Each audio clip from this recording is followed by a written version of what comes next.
All right, the next muscle in the series of muscles we're covering is going to be Obturator Internus, which is another one of the deep six rotators. We all tend to know about piriformis, which is part of that group, but Obturator Internus is right below it, and it's a little bit harder to think about and palpate, and it's totally worth releasing on folks, especially if they're stuck in external rotation or internal rotation. If the hip socket itself is just a little sticky, this is a great thing to go for.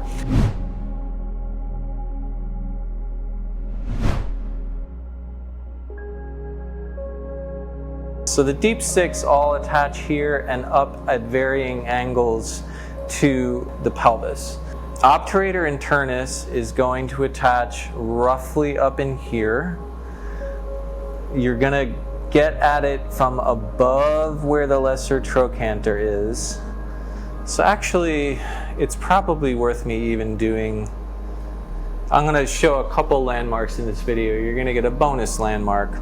So coming up into this space, right about here and diagonally working in towards the femur, you're going to be able to palpate the lesser trochanter.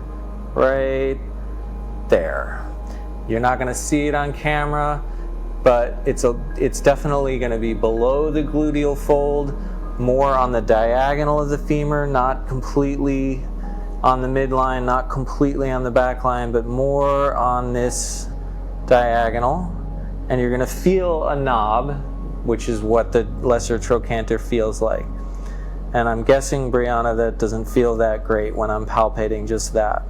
So that's your first landmark, and you should be able to feel that as you internally rotate and externally rotate the femur, that the lesser trochanter is going to move along with you. So once you find that landmark, if you palpate more towards the pelvis, into this space right in the gluteal fold and above, there, that is going to be where you're going to find obturator internus. And the way that you know for sure is to have the leg up in this position. You're going to ask them to medially rotate into your thumb here. So here's my thumb.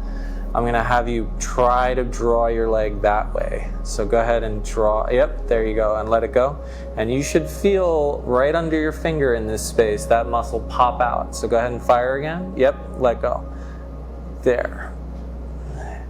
Now the other thing about it is that with some clients they can't really externally rotate very much. Brown is kind of a bad model for this because she's actually got a pretty decent range of motion here, but with some clients they can only get to about here. As you get into quadratus femoris and release it, you should find that this rotation opens up and is a lot easier to have the femur externally rotated in the socket.